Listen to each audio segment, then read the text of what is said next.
감사합니다. 오늘 말씀 함께 보겠습니다. 에스겔 3장 16절에서 27절 말씀입니다. 우리 모두에게는 말할 때와 말하지 말아야 할 때가 있습니다. 말 한마디가 살리기도 하고 또 관계를 깨뜨리기도 합니다. 그래서 우리는 고민을 합니다. 이 말을 지금 해야 할까? 또 말아야 할까? 전해야 하나? 아니면 기도만 해야 하나? 말의 타이밍은 참 어렵습니다. 특히 목회자로서 언제가 제일 고민이 되냐면 누군가에게 경고하거나 권면해야 할 때 말을 아껴야 할까? 아니면 용기를 내야 할까? 참 많이 저는 망설이게 됩니다. 될 수 있으면 그냥 침묵적으로 갑니다. 그럴 때는 관계가 가까우면 제가 이야기를 하고요. 관계가 이렇게 썩 그분의 느낌이 있잖아요. 저를 이렇게 그닥 신뢰하지 않는다라고 생각이 들면 말을 좀 아끼는 편입니다. 오늘 본문은 그런 우리에게 하나님이 언제 말하게 하시고 또 언제 침묵하게 하시는지, 그리고 그 사이에서 우리가 어떻게 파수꾼처럼 살아야 하는지를 분명하게 보여줍니다. 오늘 이 새벽 아침 하나님이 우리에게 맡기신 자리를 지키는, 특별히 오늘은 단순한 전달자가 아니라 어떤 것으로 부르셨냐, 파수꾼으로 부르셨다는 거, 이 부분에 좀 집중했으면 좋겠습니다. 말 좀 전해라가 아니라 너는 뭐다? 파수꾼이다 라는 거예요. 파수꾼은 매우 중요해요. 단순한 전달자는 뭐 아무나 할 수 있습니다만 파수꾼은 좀 다릅니다. 그래서 오늘 함께 좀 보겠습니다. 첫 번째 대지가 바로 그 대지입니다. 하나님은 우리를 무엇으로 불렀어요? 전달자가 아닌 파수꾼으로 부르셨다라는 거예요. 피로 전사님 나와 계신데, 전사님 이번 유스 수련회 강사로 섬길 때 단순한 하나의 말씀을 대언하는 대언자, 이것도 맞습니다만 이 아이들의 지금 고민과 갈등과 정체성의 혼란과 이 모든 것들을 깨우치고 새롭게 하는, 저는 파수꾼의 사명을 가졌다고 믿고 남아있는 기간 또 준비하고 기도하는 가운데 하나님께서 일하시는 것들을 봤으면 좋겠습니다. 그리고 어제 새벽부터 계속 그렇게 우리가 기도하고 있습니다. 여러분들, 하나님은 에스겔을 전달자로 부르지 않으셨다라는 거예요. 우리 16절, 17절 제가 읽겠습니다. 같이 한번 읽을까요? 시작. 7일 후에 여호와의 말씀이 내게 임하여 이르시되, 인자야, 내가 너를 이스라엘 족속의 파수꾼으로 세웠으니 너는 내 입의 말을 듣고 나를 대신하여 그들을 깨우치라라는 거예요. 파수꾼. 남편을 향해서, 배우자를 향해서, 또 자녀를 향해서, 아니면 주변의 지체들을 향해서든지, 아니면 최근에 만나게 한 누구든지 모르겠습니다만 오늘 새벽에 저에게는 정확하게 말씀하셨습니다. 나는 너를 무엇으로 세웠다? 방관자로 세우지 않았다. 단순한 전달자로 세우지 않았다. 두렵지만 너는 뭐예요? 파수꾼의 사명을 감당해야 된다. 그때 조심해야 될 거 있습니다. 피스메이커 배우셨죠? 네. 아무 얘기나 막 하면 안 되는 거예요. 대신에 그거는 나중에 이야기하고요. 파수꾼은 어떤 자일까요? 멀리 보는 자입니다. 그 다음에 위험을 먼저 감지하는 자예요. 멀리 보고 먼저 감지하고, 그래서요, 잠든 자들을 흔들어 깨우는 자입니다. 안 그러면요, 그들 죽어요. 죽는다고요. 무너진 성벽에서 영적으로 잠든 백성들 앞에 뭐 하라고요? 일어나라고. 위기가 다가온다고 말씀으로 외쳐야 할 사람이 누구냐면 파수꾼입니다. 바울은 항상 자신을 무엇처럼 여겼냐면 파수꾼처럼 여겼습니다. 돌아보니 고린도후서 5장 11절에 이렇게 얘기해요. 우리는 주의 두려우심을 알기 때문에 사람들을 권면한다. 이게 파수꾼입니다. 무엇을 알기 때문에? 주의 두려우심을 알기 때문에 사람들을 권면한다. 사도행전 20장 잘 알죠?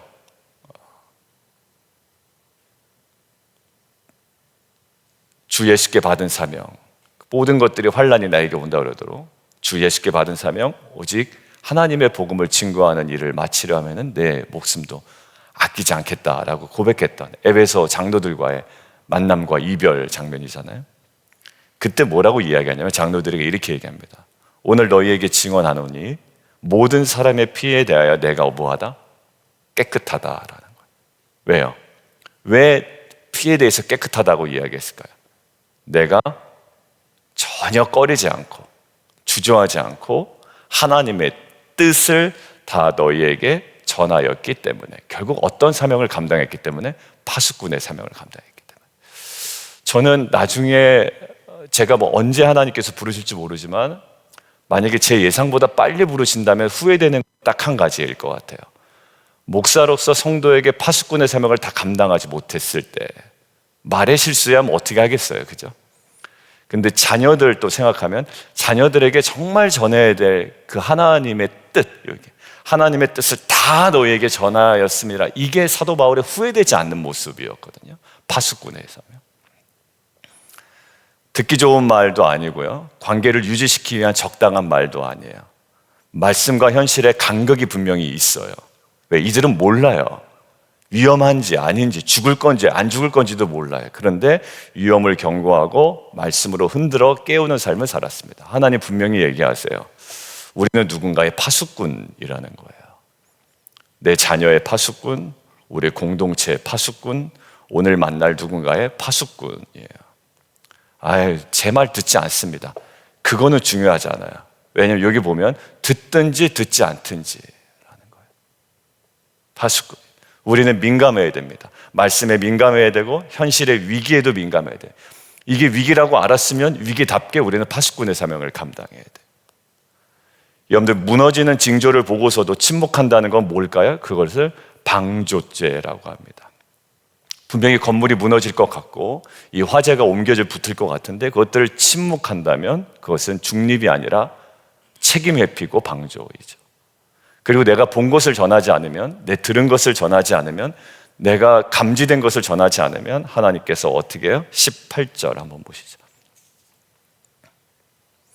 그 아기는 그 죄악 중에서 죽을 건데 네가 전하지 않아서 죽으면, 그런데 내가 그 피값을 누구의 손에서 찾는다? 내 손에서 찾겠다라는 거예요. 책임을 물으시겠다라고 하는 거죠. 오늘 우리가 이렇게 좀 결단했으면 좋겠습니다. 주님 말씀 앞에 민감한 심령 주십시오. 보기만 하고 지나치지 않게 해주십시오. 사랑하기에 외칠 수 있는 파수꾼으로 살게 해주십시오. 감각이 살아있는 사명자, 말씀에 반응하고 또 현실에 울 수 있는, 그리고 깨어 부르짖을 수 있는 파수꾼으로 또 우리가 다시 한번 세움받는 귀한 새벽 아침 되기를 주님의 이름으로 축원드립니다. 자, 두 번째요.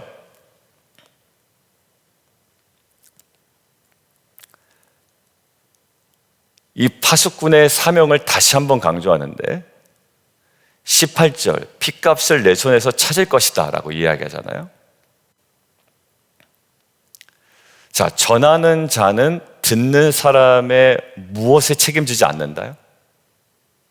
결과에 책임지지 않는다라는 거예요.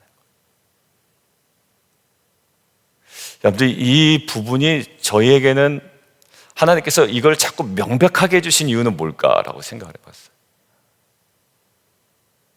전하는 자는 듣는 자의 결과에 책임지지 않아요.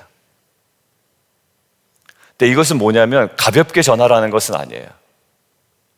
계속 무엇을 강조하라냐면 말하지 않는 자의 침묵은 책임져야 된다는 것들을 강조하기 위한 대비입니다. 그러니까 이것을 강조하는 이유는 가볍게 전하라는 것이 아니라 그만큼 이 책임이 무겁다라는 거예요. 저는 사도 바울 얘기했지만 한 사람이 더 떠오르더라고요. 에스더예요. 에스더가 왕궁에 있을 때 모르드게가 이렇게 얘기합니다. 이때에 네가 말이 없으면 침묵하면 이런 거예요.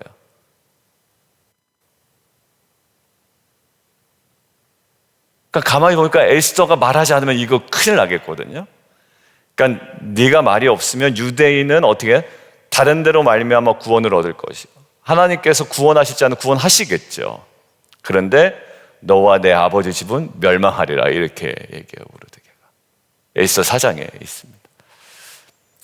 여러분들, 내가 말하지 않으면 하나님은 낙타든지 누구든지 아무튼 말하게 시킬 거예요. 우리 당했잖아요. 그렇지만 말하지 않는 책임은 분명히 묻겠다고 얘기해요. 여기서 뭐냐면 그 사람 어떻게 될지 안 될지 하나님께서 알아서 하실 겁니다. 죄 가운데 죽든지 살리든지 누구를 통해서 다시 일하게 하시든지 할 건데, 예수를 통해서 얘기하는 것은 책임은 분명히 묻겠다. 그러니까 교회적 사명이요. 최근에 충분히 우리가 받은, 계속 받고 있는 오버플로잉 월십, 성령으로 살아나는 예배에서, 이제 성교로 확장되는 예배에서, 이제 어떻게 오버플로잉 월십이에요. 마음에서 시작되고 관계로 흘러가고 삶에서 드러나는, 지난주까지 우리 함께 나눴죠. 결국 하나님은 무엇보다, 결과보다 무엇을, 우리의 반응을 보기를 원하고 우리의 순종을 원하시는 거예요. 그러니까 순종하는 교회를 통해서 하나님은 일하신다.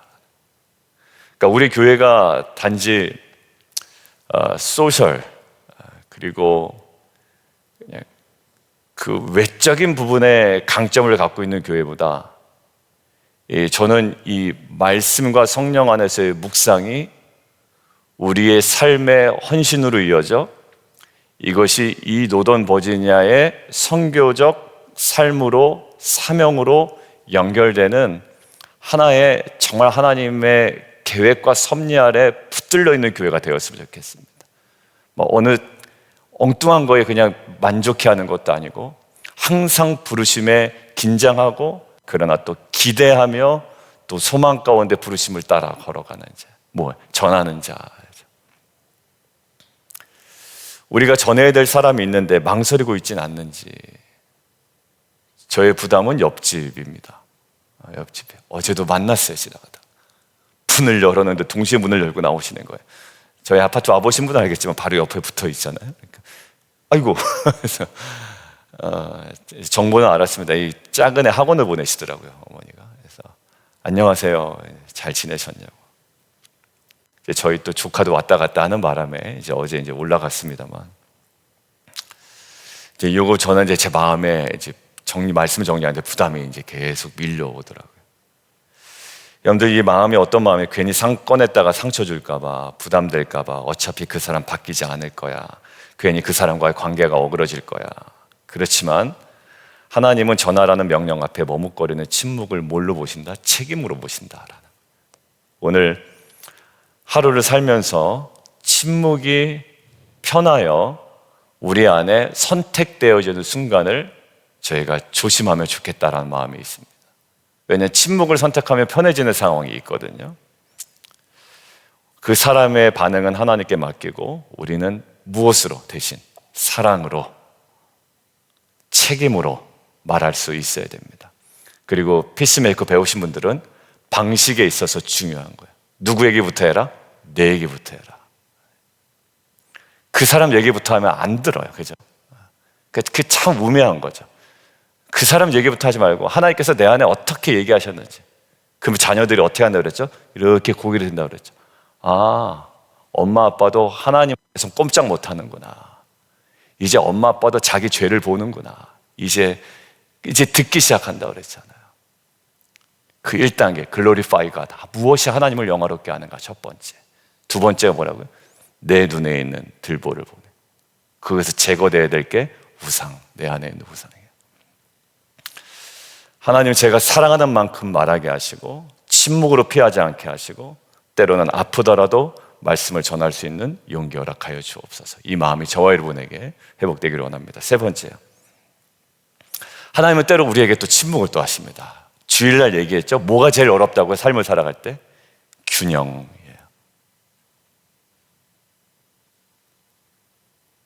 조카들하고 주일날 저녁에 먹는데, 이모부 그 사진 재밌었어요, 처음에. 균형, 시소 사진. 균형 어려워요. 한쪽으로 그냥 딱 가는 건 쉬워요. 그죠? 이쪽으로 기울거나 이쪽으로 기울거나. 그건 너무 쉬워요. 그냥 대충 앉아도 돼요. 근데 뭐가? 균형이 제일 어려워요, 삶에 있어서. 예전적 예배, 삶의 예배, 막 삶의 예배가 중요합니다 외치시는 분들이 있지만 결국 그분들 예전적 예배 없으면 다 무너져 버려요. 균형이 중요하지 삶의 예배가 중요한 게 아니에요. 두 개가 동시에 중요해요. 에스겔에게 들로 나가라고 하시죠. 하나님의 영광이 임합니다. 그리고 말씀하십니다. 25절, 26절 포인트가 이거예요. 내 위에 줄을 놓아 너를 동요매리니 너는 나오지 못할 것이고 내 혀를 입천정에 붙게 하여 내가 말 못하는 자가 되어 그들을 꾸짖는 자가 되지 못하게 한다. 앞으로 말하라고 하셨다가 또 말하지 못하게 한단 말이에요. 이유는 단순합니다. 전할 때가 아니기 때문이에요. 에스겔은 파수꾼이지만 자기 뜻대로 감정대로 말할 수 없습니다. 말할 때도 침묵할 때도 하나님의 주권 아래에 있어요. 저는 이게 그 시즌에 주셨던 말씀과 우리가 알고 있는 피스메이커 하신 분들은 그 대원칙에 계속 비춰봐야 됩니다. 그러니까 제가 특별히 이제 직위들이나 리더십들에게 본인이 정제된 언어로 얘기하지 못할 거면 말해 이렇게 부추기는 거는 절대 하면 안 돼요. 왜? 말해 할 때 이 마음속에서부터 그 사람 마음은 이제 막 강팍해져 가지고요. 이게 나온다고요, 감정이. 그럼 실수는 누구에게? 그 사람에게 다 하게 하는 거예요. 여러분, 결국 예수님 모습 보시면 재판받을 때 어떻게 하셨죠? 침묵하십니다. 굉장히 정제된 언어. 그리고 가상칠언도 뭐죠? 정제된 언어였다고 말씀드렸죠. 거짓 증인들이 쏟아집니다. 그러면 거기에 대해서 얼마나 말씀하실 게 많았겠어요? 대사장이 막 소리칩니다. 네, 예수님께서 마태복음 26장에 이렇게 나와 있어요. 아무 말씀도 아니하시고 잠잠하셨다라고 되어 있습니다. 예수님이 결정적인 순간에 권위는 어디서는 침묵에서 나오셨어요. 바닥에 쓰시죠? 사람들이 하나둘 떠납니다. 죄 없는 자가 돌로 치라. 전후 좌우 사정을 다 얘기하지 않으십니다. 예수님께서 마지막에 십자가에 달려 돌아가셨을 때요, 그때 안에 있는 막 감정들을 쏟아붓지 않으셨어요. 결국 침묵이 하나님의 뜻을 이루는 때였습니다. 내려오면 우리가 믿겠다로 얘기하거든요. 이게 세상의 메시지예요. 근데 예수님은 참된 예배자로서 뭐 하셨다고요? 저항하셨다고요. 내려오지 않으셨어요. 그리고 침묵으로 거기에 매달려 계셨습니다. 때로는 말할 수 있는데도 말하지 않아야 할 때가 있습니다. 내 감정을 폭발하고 싶은데 하나님은 기다려라 라고 이야기하실 때도 있습니다. 딱 티가 나죠? 감정이 폭발할 때는 분명히 우리로 하여금 기다리게 하십니다. 근데 우리가 쭈뼛쭈뼛 나의 상황 여러 가지 것들을 볼 때는 또 하나님께서 강하게 파수꾼의 사명을 말씀하실 거예요. 여러분들, 그 감정이 폭발할 때의 침묵은요, 무능이 아니라 저는 순종이라고 믿습니다. 감정이 폭발할 때의 침묵은 무능이 아니라 순종이에요. 그리고 침묵은 패배가 아니라 인내의 증거이자 하나님 역사하심의 귀한 도구로 쓰임받고 있는 현장이라고 저는 믿습니다. 오늘 이렇게 권면하며 제가 이렇게 기도했으면 좋겠어요. 하나님, 내 입을 주장하시고 말해야 할 때는 담대하게, 침묵해야 할 때는 인내하게 하여 주옵소서. 우리 말씀 맺겠습니다. 에스겔에게 단순히 말 좀 전해라 이렇게 얘기하지 않으셨어요. 전달자가 아니라 명확하게 그 아이덴티티를 설명하시죠. 어떤 파수꾼이에요. 오늘 전체적인 것들은요, 파수꾼이라는 주제와 그 부르심 앞에 우리가 서 있는 겁니다. 직업이 아니라요, 이건 자세고 사명이에요. 파수꾼이라는 직업을 얘기하는 것이 아니라 그 자세와 사명을 이야기하는 겁니다. 파수꾼은 높이 서 있어야 되고요, 깨어 있어야 되고요, 멀리 봐야 되고요, 그리고 사랑하기 때문에 말해야 됩니다. 그리고 멈추라고 하신다면 또 때로는 멈춰야 됩니다. 하나님의 타이밍에 순종하며 누군가를 지켜내는 영적 파수꾼으로 우리가 세워지기를 원하고, 또 눈을 뜨고 귀는 열고 그리고 입은 조심하여 말씀 앞에 민감한 하루, 주님의 뜻을 전하고 주님의 뜻에 머무는 저와 여러분 되기를 주님의 이름으로 축원합니다. 우리 함께 좀 기도하겠습니다.